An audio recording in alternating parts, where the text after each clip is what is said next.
이승만 대통령이라는 한 개인이 대한민국의 건국, 발전에 너무나 압도적인 역할을 했어요. 그리고 세계 역사에 이런 예가 없습니다. 이 사람이 워낙 큰 인물이니까.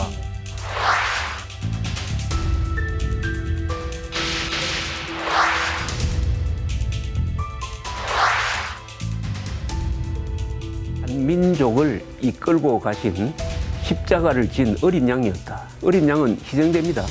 그 민족을 위해서.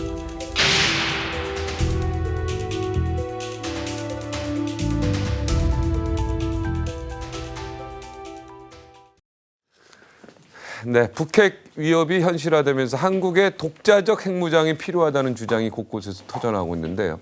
한편 이승만 초대 대통령의 동상이 페인트 습격을 당했습니다. 네, 이건 좀 아닌 듯 싶습니다. 대한민국 대표 보수 농객이십니다. 조갑재 대표님 모셨습니다. 어서 오십시오. 네, 안녕하세요. 네. 이게 뭡니까? 무슨 뭐 페인트질을 계속 당하다가 이승만 동상이 이제 사라졌다고요? 2011년에 네. 이 부산에 부민동이라고 있습니다. 옛날에 네. 이 경남도청 청사가 있었는데 이게 네. 임시수도 기념관으로 바뀌었어요. 네네. 잘 아시겠지만은 한국 전쟁 중에 수도가 서울에서 부산으로 옮겼죠. 네. 그때 집무하신 분이 이승만 대통령이고 네. 그 길가에 한 2m짜리 동상을 만들었어요. 네. 서구청에서. 네. 그랬더니 어떤 사람이 그 붉은 페인트를 던져서 그러면은 그 페인트를 던진 사람을 잡아 넣어야 될 거 아닙니까? 잡아야죠. 예. 그것은 잡지 못하고 그렇다고 여론이 뭐 들끓은 것도 아니에요. 네. 일부 단체에서 반대한다고 해가지고 서구청에서 그걸 철거를 해버렸어요. 서구청에서 철거를 해가지고 이걸 기념관에 예. 부산시 산하의 임시수도 기념관에 설치를 해달라고 했더니 거기서 거부한 것 같아요. 기념관에서. 기념관에서 받아주지 않고 그게 행방이 어떻게 됐는지 몰라서 우리 기자를 한 선 보냈습니다. 네. 조성호 기자를 보내서 취재를 했더니 네. 이게 지금 경기도 어디에 창고에 가 있어요. 저 동상이요? 네. 그러니까 이 건국 대통령을 우리가 이런 식으로 더구나 국민 세금을 가지고 만든 거 아닙니까? 네. 그렇다고 해가지고 나쁜 사람이 테러를 일종의 페인트 테러인데 네. 페인트 테러를 한다고 해가지고 철거하는 거는 이거는 정말 이런 배은망덕이 없습니다. 네. 지금 창고에 보관 중인데 그거 찾아야 되겠네요. 그죠? 그 자리에 딱 재설치를 해야죠. 네. 철거한 다음에 엉뚱한 조형물을 거기 만들어 놨답니다. 이거는 국법이 무너지고 대한민국의 정통성이 무너지고 이 아주 상징적인 사건이에요. 모든 대통령은 다 공이 있고 과가 있는 거 아니겠습니까? 그죠? 미국 같은 경우는 이 과보다는 공을 훨씬 더 높이 평가해가지고요. 예. 이승만 대통령은 공이 9고 과가 1이죠. 공이 9고 과가 1이다. 워싱턴과 링컨을 합쳐놓은 사람 아닙니까? 네. 대한민국이 자유민주주의로 가고 그다음에 한국전쟁에서 대한민국을 지키고 한미동맹을 만들고 교육개혁하고 농지개혁해가지고 오늘날의 대한민국의 발전을 만든 한국의 워싱턴 아닙니까? 네. 일의 과는 뭡니까 그러면? 그것은 마지막에 이제 삼선개헌이죠. 삼선개헌보다는 그 뒤에 이 주변에 말하자면 이 소통의 문제가 있어가지고 네. 그 소위 3.15 부정선거의 책임이 있죠. 네. 자신은 이미 당선됐습니다. 그러나 네. 부통령을 이기붕 씨를 당선시키기 위해서 주변에서 부정선거하는 것을 막지 못한 책임이 있죠. 그리고 그 책임을 지고 스스로 물러났어요. 네. 쫓겨서 물러난 사람이 아닙니다. 네. 스스로 물러났습니다. 자진해서 하야했어요. 네. 그래서 이승만 대통령을 독재자로 보는 것은 그건 역사에 대한 모욕입니다. 예. 네. 야, 근데 이분이 하나 확실하면은 이제 대한제국이라는 그죠? 여기에 대해서 굉장하게 이제 반대를 해서 그죠? 어떻게 공화국을 굉장히 주창했던 분 아닙니까? 네. 그 부분은 우리가 분명히 해놓고 그래서 이분이 거의 뭐 사형 선고까지 받았던 이분입니다. 그래서 결국은 미국으로 이분이 피해서 도망간 게 아니고 어떻게 보면 한국에서 이 사람을 추방시킨 거 아닙니까? 이승만을. 그래서 거기서 이제 독립운동에서는 굉장한 이분이 강성이었어요. 그죠? 이승만을 분석을 하면은 이승만 대통령 분석하면 굉장한 강성이었다. 미국에도 할 말 다 했던 분 아닙니까, 이분이? 이승만 대통령은 90년 동안 살면서 그 생애가 워낙 거대한 생애입니다. 한 70년 동안 민족 지도자였어요. 70년 동안 네. 독립운동을 주도하고 공산주의 도전을 끊고 오늘날의 대한민국의 기틀을 놓고 네. 더구나 2년 뒤에 전쟁이 일어났을 때 망하게 되었는데 결사항전을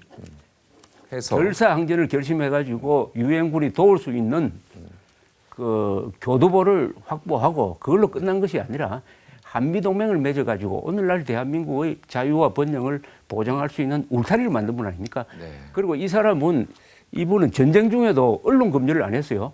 전쟁 중에도 국회 문을 닫지 않았습니다. 전쟁 중에도 선거를 했어요.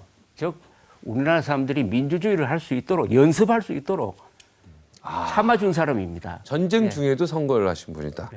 그러니까 장점이 굉장히 많다. 링컨은 남북 전쟁 할 때 구속영장 없이 한 1,000명을 구속한 적도 있습니다. 네. 전쟁 중이니까. 네.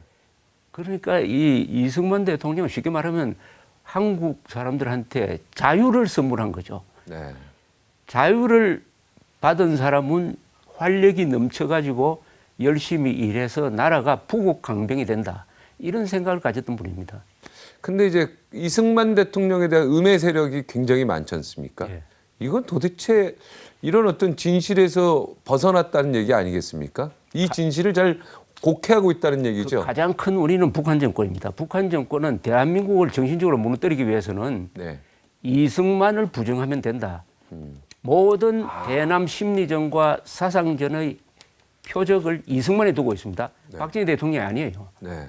왜냐하면 이승만이 가장 공포스러운 존재였고 네. 이승만이 가장 정확하게 공산주의 본질을 알았고 이승만이 가장 정확하게 북한을 무너뜨리는 방법을 제시를 했습니다. 네. 1950년 7월 19일 날 트루만 대통령한테 쓴 편지에 이런 게 나옵니다. 지금 이 전쟁은 남북 간의 전쟁이 아닙니다. 이 전쟁은 소수의 사대주의자인 김일성과 한민족 전체의 대결입니다.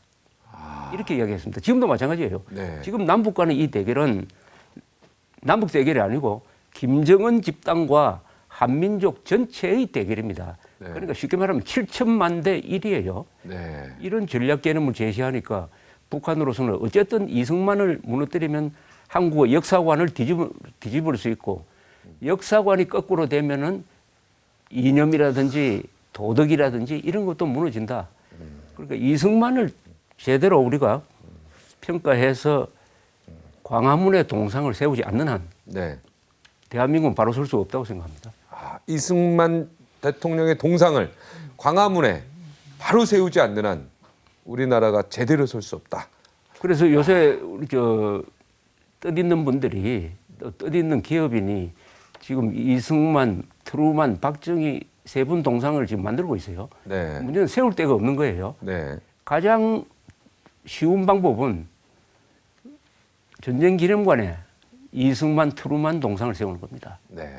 한국전을 지도한 두 사람이 이승만, 트루만 아닙니까? 예. 예. 이 우리나라 현대사에 또 꼭 동상을 세워야 할 분이 있다고 생각하는 분이 있습니까? 너무나 많죠. 왜냐하면 지난 70년의 대한민국의 발전은 세계사의 기적 아닙니까? 네. 영웅들의 시대예요. 네. 이 영웅들의 동상을 만들어야죠. 선생님이 특별히 수십 명 만들어야 되죠. 네. 아니 이병철, 정주영 이런 분들은 왜 안 됩니까? 그리고 이 동상을 만드는 이유는 교육 아니겠습니까? 네. 그러니까 동상이 많은 나라가 북한 빼고는 대충 잘 되는 나라예요. 특히 외국에 가보면 누구 동상이 많으냐? 군인들 동상이 많습니다. 군인들 동상. 네. 샹젤리제 거리에 가면 드골 동상이 있는데 바로 그 옆에 처칠 동상도 있습니다. 네. 파리의 그 지하철역 이름을 보면 뭐죠? 드골역 있고 그 옆에 프랭클린 루즈벨트 역이 있어요. 네.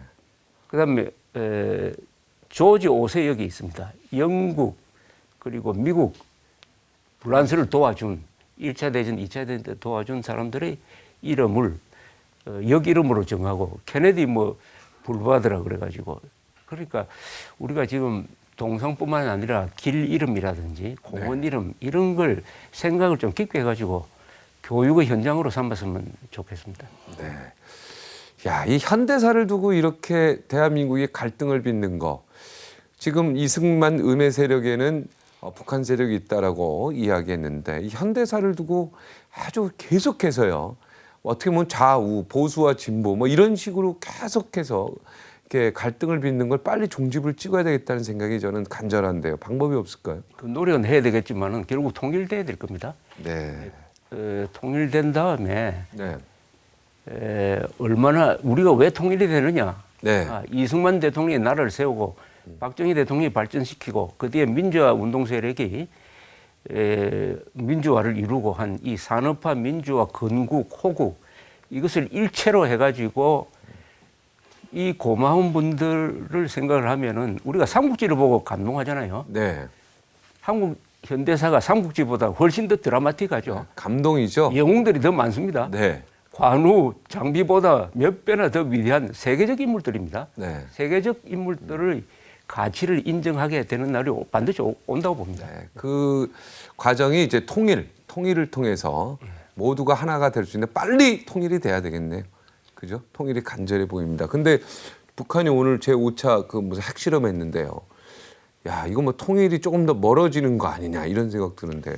오늘 핵실험은 지금까지 쭉 거듭되는 게 이거 미국에 대한 도전입니다. 네. 그러니까 전략 탄도미사일에 장착할 수 있는 핵폭탄의 성능을 시험했더니 성공했다는 거 아닙니까? 네.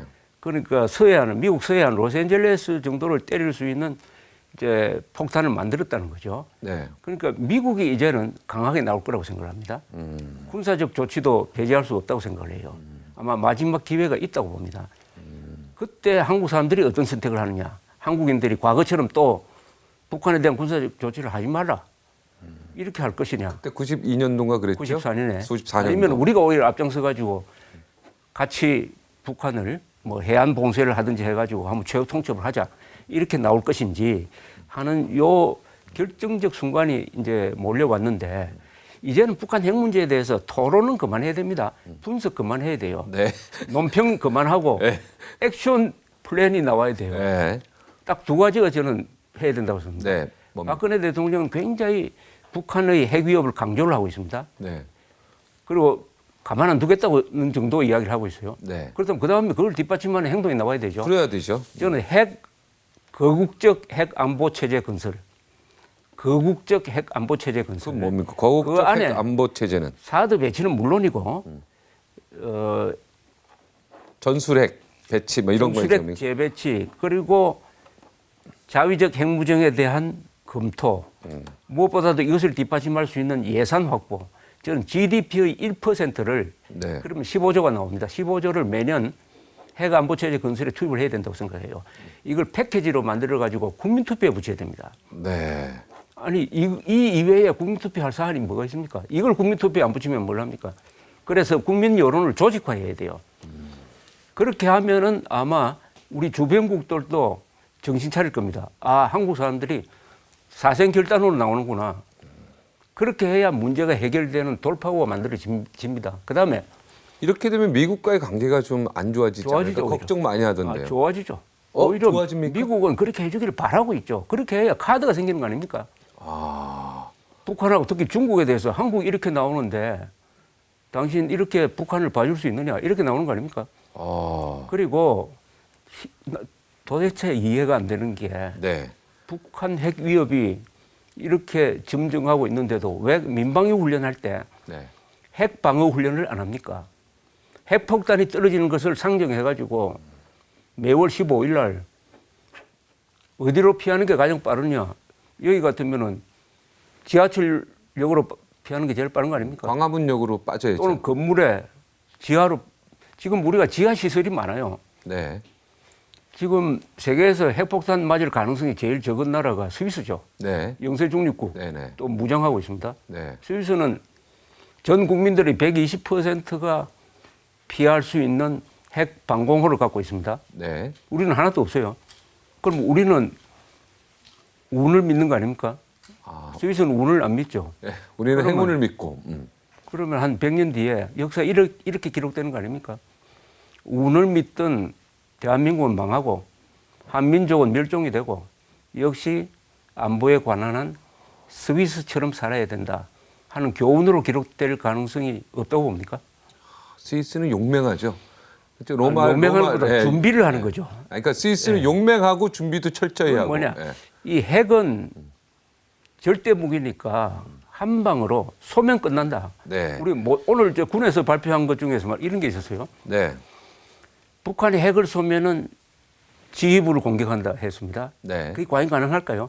불가능하죠. 북한이 핵을 쏘면은 이쪽 지휘부가 마비될 가능성이 많은데 그렇죠. 안 쏘도록 만들어야죠. 네. 핵을 쏘기 전에 지휘부를 마비시켜야 된다고 생각하는데 핵을 쏜 다음에 뭘 하겠다는 거는 모든 핵 전략은 못 쏘게 하는 겁니다. 그죠? 그래서 억지 전략 아닙니까? 네. 쏘면 그때부터는 다른 상황이 벌어지죠. 선타격하자는 주장도 있지 않습니까? 미국이 선타격에 나설 수도 있고요. 어떻게 보십니까? 지금 그 진지하게 아마 그 고민을 할 겁니다. 네. 전례가 있어요. 1962년에 쿠바 미사일 사건 때 네. 소련이 쿠바에 핵미사일을 배치를 했습니다. 네. 42개의 메가톤급 핵폭탄도 배치를 했어요. 네. 그 이외에 약 100개의 전술핵도 배치를 했습니다. 네. 케네디 대통령이 해안 봉쇄를 했습니다. 그러면서 이렇게 선언을 했습니다. 만약 쿠바에서 우리 동맹국을 향해서 핵폭탄을 발사하면은 우리는 미국은 소련이 미국을 공격한 것으로 간주해가지고 대응하겠다. 이런 식으로 딱 해놓고 해안 봉쇄를 하니까 후르시초프가 손을 들었어요. 네. 손을 들면서 배치했던 핵미사일을 다 철수했습니다. 네. 이런 시나리오가 주는 시사점은 뭐냐면은 네. 설사 북한이 핵무기를 갖고 있다고 하더라도 해안 봉쇄 등을 통해서 쿠바식으로 북한을 굴복시킬 방법이 하나는 있어요. 이건 굉장히 외통수인데 네. 이때 한국이 말리면 못합니다. 서울이 위험해진다 하면 못해요. 한국이 적극적으로 나서고 해안 봉쇄. 그렇죠. 해안 봉쇄를 통해서 최후 통첩을 해야죠. 네. 언제까지 철거하지 않으면 우리는 어떤 조치를 취하겠다는 이런 그러니까 쿠바 미사일 사건을 잘 연구할 필요가 있는데 네. 여기서 또 하나의 교훈이 있어요. 뭡니까? 쿠바 미사일 사건 해결이 됐어요. 어떤 식으로 해결됐느냐? 네. 우선 후르쇼프가 냉정한 결정을 했습니다. 철수하겠다고 그랬어요. 네. 아주 체면이 말이 아니죠. 네. 그 대신 케네디가 후르쇼프의 체면을 세워줬어요. 뭐냐? 공개적으로 앞으로 미국은 카스트로의 쿠바 정권을 공격하지 않는다 하는 약속을 했습니다. 네. 그다음에 비밀 약속을 했어요. 그 비밀 약속은 공개 안 하기로 했는데 그게 터키와 이탈리아에 배치되었던 미국의 미사일을 철수했습니다. 우리도 철수하겠다. 그렇죠. 이거는 근데 공개를 안 했어요. 네. 그러니까 겉으로는 후르쇼프가 완전히 당한 것처럼 돼가지고 네. 그 2년 뒤에 소련 공산당 정치국 회의에서 쫓겨납니다. 후르쇼프가. 예. 그런데 이것이 한반도에서 주는 교훈은 뭐냐면은 네. 핵을 가지고 미국과 북한이 대치하다가 타협을 할 때가 있을 겁니다. 네. 이게 잘 되는 건지 못 되는 건지가 애매해요. 네. 타협을 한다는 것은 김정은 너는 미국도 살려주겠다. 북한이 요구하는 것을 들어줘야 되는데 네. 아마 예컨대 주한미군을 빼라든지 네. 주한미군의 성격을 평화유지군으로 바꾸자든지 네. 미북 평화협정을 맺자든지 네. 이런 식의 엄청난 요구를 미국이 받아줄 가능성이 있어요. 네. 그렇게 되면은 한국이 희생되는 거예요. 그러니까 이것은 뭐냐, 핵 가진 나라 속에서 핵을 갖지 않는 나라가 있으면은 핵을 갖지 않는 나라는 언젠가는 그 대가를 치러 가지고 국익이 희생되는 날이 온다. 네. 그러니까 미국이 영원히 우리 편이 아니죠. 네. 지금 박근혜 대통령이 이제 한국에 들어오셨답니다. 급하게 핵실험했기 때문에. 그래서 지금 안보 상황 점검회의를 지금 8시 30분에 소집했다고 하는데. 그러니까 우리를 믿을 우리 편은 우리밖에 없습니다. 네. 한번 생각해 보십시오.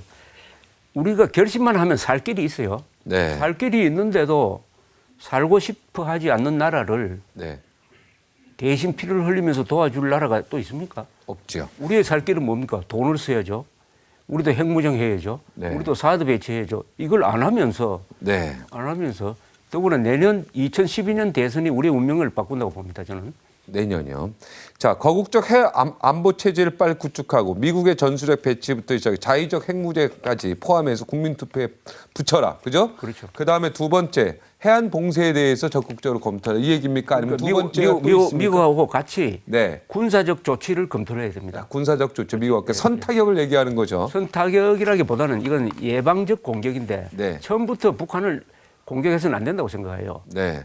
그러니까 해안 봉쇄를 통해서 북한한테 최후 통첩을 해야 됩니다. 네. 그리고 중국이 북한을 굴복시키는 가장 유력한 방법이 기름 끊는 거 아닙니까? 그렇죠. 예, 기름 끊으라고 하고 지금 이렇게 되면은 한반도의 전쟁이 불가피한 상황까지 올 수도 있네요. 제가 볼 때 그것도 각오해야 되겠네요. 전쟁 국민이. 일보 직전까지 가야 문제가 해결될 가능성이 있습니다. 예. 그것을 피한다면은 우리는 굴복할 수밖에 없어요. 영원히 우리 후손들한테 원래 굴욕적인 한반도를 넘겨줄 수밖에 없죠. 어떤 역사를 보면은 한 민족 집단이 자유를 지키기 위해서는 대가를 지불해야 됩니다. 네. 또 그 대가는 비쌉니다. 네. 우리가 자유를 지키기 위해서 지금 한국 전쟁 때 군인만 한 30만 명이 죽었지 않습니까? 네. 민간인 포함하면 남북한에 300만이 죽었습니다. 네. 그 덕분에 우리가 지금 이런 자유를 누리고 있지 않습니까? 그러니까 네. 자유는 공짜가 아니라는 거 아닙니까? 자유는 공짜가 아니다. 자유의 대가를 지불해야 된다. 네, 조갑재 대표였습니다. 오늘 여기까지 하겠습니다. 고맙습니다. 오늘 아주 기가 막